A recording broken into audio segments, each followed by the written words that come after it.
encouraging a distrust in traditional establishment institutions, as it were, which is probably fine if you believe that those things should be distrusted, but it also just does erode the kind of trust in the very institutions that they are meant to be representing. And actually, Hugo, the other second job that I think actually I have more of a problem with Nigel Farage having, rather than the money, is the fact that he's a GB News presenter. I think that's bizarre. Nigel Farage has earned roughly £400,000 this year, including a £270,000 payment for 12 hours of work over 3 months promoting the gold dealer Direct Bullion. He's made nearly £1.3 million since being elected as an MP. Cindy, does it matter? I think it does matter. I mean, it's important to say that there's no suggestion that he's broken any parliamentary rules here, because Parliament does actually allow MPs to have second jobs. But I think the sheer amount of money that's related in here, given as well the £5 million question mark about the donation from the crypto tycoon, it does, I think, it's not it stinks, isn't it? It's a type of politics that is just so ungratifying and is just so undignified, I think. And we don't really want politicians to be going into Parliament to be enriching themselves. And what about the people of Clacton? Is he there for them? It's unclear. And so I think it is a pretty undesirable way to do politics, that you're just going in there to enrich yourself. So I'm not a fan of this, I think. And also there's a question mark over what exactly is he being paid for? Like, is it really not influencing within Parliament? We just don't know. Patrick, what do you think? It's so tacky.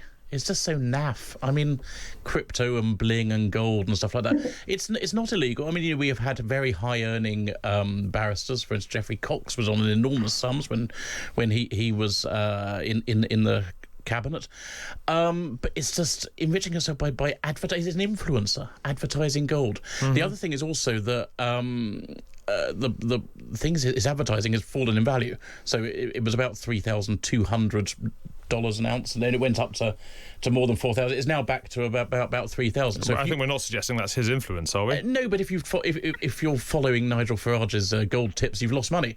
Donald Trump has been even more so, because he was advertising another crypto business with meme coins. I don't really know what they are, that were selling for $74 each, and they've now dropped back to $1.60.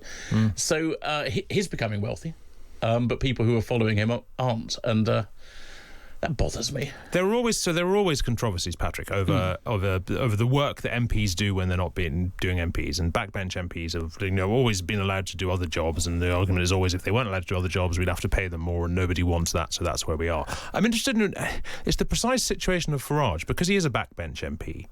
He's not even a leader of the opposition, because Reform is not the opposition, but he is in this almost unprecedented situation of being a backbench MP who has a strong chance of leading the next government, and so that sort of makes everything look a bit different. Even when he is given purely as a gift, no strings attached, money from, for example, a cryptocurrency person, and yet he's soon going to be the person who is responsible for whether or not how and whether we regulate crypto. Yes, there's an inherent problem there, isn't there? Yeah, absolutely. I mean, I suppose it doesn't become a problem until he's in a position to be potentially influenced by the money he's received to do something. But is that just that whiff?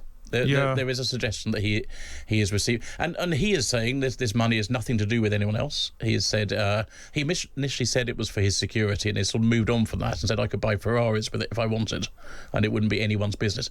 The big problem for him is that he didn't declare it, and that's being looked at by the Commissioner for Standards. And if they come back and give him a 10-day suspension from the Commons, then he would face a recall petition in his. Even if he had declared it, I don't know. So Martin gets in touch while we're talking. He says, what's wrong with making money? You lot sound like socialists. I suppose the problem, Martin, is when you are making money out of an area over which you are soon to have influence, and it is clear to everyone that you will soon have influence over it, even if you are, of course, not breaking any rules, because the rules allow you to do precisely that. Cindy, is this a Farage problem, or is this an MPs earning money problem? I think there is an argument that people who are in government, whether they're MPs or civil servants, should be remunerated well enough that we get a good quality of people going in, and that it's not, for example, people with family money who can only do this kind of very low-paying job. And I think there's a really good democratic argument for that kind of thing, whether that's through second jobs or increasing MPs' pay. I mean, the latter wouldn't be popular either. So I think that's why the second jobs thing has been the way to do it so far. I think, though, when you mentioned Geoffrey Cox, there's a difference between being a practicing lawyer before you're an MP and continuing your law practice than fronting up very questionable investments, which, as Patrick says, are volatile in their value. And also with crypto and gold, the very identity of them is that they're very anti-establishment, which of course is why they and Nigel Farage kind of appeal to each other. So it's also encouraging a distrust in traditional establishment institutions, as it were, which is probably fine if you believe that those things should be distrusted, but it also just does erode the kind of trust in the very institutions that they are meant to be representing. And actually, Hugo, the other second job that I think actually I have more of a problem with Nigel Farage having, rather than the money, is the fact that he's a GB News presenter. I think that's bizarre. A serving elected politician having a program himself on a live broadcaster. I do think that is even more of a problem. And you have bizarre situations where he's kind of on the panel interviewing other members of Reform as if he's a journalist. It doesn't make sense, and it makes kind of certain broadcasters that do that seem more like state media than anything else. And I think, if we were to put this in a different country, what would we think about it? And I think that's always a good proxy for this kind of, as a thought experiment. I don't think it looks very good. Of course, and it is, of course, quite different when they're in the House of Lords. Moving swiftly on, let's go back to Andy Burnham's cabinet. There's speculation that he could give 2 cabinet jobs to not one, but 2 Miliband brothers, with David Miliband eyeing a return to Westminster to take the role of Foreign Secretary. Patrick Maguire's been speaking about this on the State of It UK podcast. Ed Miliband has been one of the people internally in Andy Burnham's camp who's been making the case, and was one of the first people to make the case, that David, his brother, would have a lot to offer an Andy Burnham government. And that's not a question of, make my brother X or make my brother Y, but it tells you something quite important about where that relationship is, that Ed Miliband is, by all accounts, entirely relaxed and indeed encouraging, the return of his brother. Yeah, but as quoted in the podcast, that would, of course, mean that Burnham's government could have more Milibands in top jobs than it has women. Cindy, what do you think? I mean, that would be a problem, So there's often the joke when you're around a boardroom that there are more Jameses than women. I think there was a period where David Cameron had more Davids than women, I believe. Right. So, I mean, as a woman, you're kind of, depending on which area of life you are, you kind of get used to that. He doesn't have to, though. If there are 4 great officers of state, he could appoint women to the other 2 that the Milibands don't hold. So then you can have an equal number of Milibands and women. But I also think that Ed Miliband suggesting his brother for example, Foreign Secretary, if you're Andy Burnham, given how controversial Ed Miliband being Chancellor has been, from both kind of the union side and the city side, I don't know if he should do that. And then so you might actually end up with David Miliband in the top jobs, in one of the top jobs, but not Ed, who suggested him. So I don't know what would happen if that's the case. So I would kind of regret suggesting my brother if I were Ed at that stage. Patrick, I mean, look, a lot of people are saying that the Burnham government is going to be a bit of a sort of throwback to the late Brown era, but sort of the fratricidal conflict between Milibands is a bit on the nose, isn't it? Yes, I suppose they've had a reunion for a very sad reason recently. Their mother died last month. I wrote her obituary, in fact, and spoke to both of them for it. And so perhaps moments like that tend to bring families together and reflections on where they really want to be. David has been not just out of British politics, but he's been out of Britain for, 12 years? 13 years. 13 years, yeah. So I don't think it's a problem having 2 Milibands in the top 4 jobs any more than it would be having 2 men who aren't related. If you really caring about balance, if they're good for the job. I mean, at the moment we have 3 women in the top jobs. We have Yvette Cooper, Shabana Mahmood and Rachel Reeves.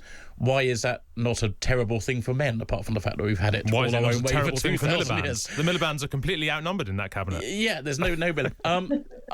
If they are able to do, I only care about people doing a good job. But I wonder whether David Miliband could come back into another big job that's not necessarily even in government, ambassador to Washington or something like that, or using his undoubted experience to good purpose. Bear in mind, he's not actually a member of Parliament, so they could do what they did with David Cameron and give him a peerage and make him Foreign Secretary that way. Gosh, what drama. Look, Andy Burnham also, he spoke to the Women's Parliamentary Labour Party yesterday, Cindy, and he said he would end the culture of briefing against women, another thing that the Starmer government was accused of, albeit, as Patrick pointed out, promoting a lot of women. He generally wants to end cultures of backstabbing and briefing in government. Are we in favour of that, or do we perhaps rather like it, Cindy? I think it's good. I think it's good as long as you make it clear as a journalist that you have been briefed, as it were, like the allies have said, and you're not passing it off as, I don't know, like non-briefed reporting. But that is so rich from Andy Burnham as well, given that after the Defence Investment Plan came out, his allies were briefing that he didn't know about a £5 billion black hole. Like he hasn't, in one day he can't even stick to that no briefing ban himself. So I don't think any of this will last. Similarly to this idea of abolishing the whip system, I don't think it will last as soon as he steps into number 10, whether that's in Manchester or in London. Patrick, as a former diarist, where would you have been with that backstabbing and briefing? Well, there'd be an awful lot of chatting to Michael Fabricant, I think. There are always going to be backbenchers who will be gossipy, who are a million miles away from the centre of government. No, I mean, I like backstabbing and briefing and gossip. That's what politics has worked on. That's what gets you up in the for morning. hundreds of years. Yeah. No, you can't change it. Okay. I mean, but it always was the case that cabinet meetings would finish and instantly people would come outside and start telling favourite journalists what had happened.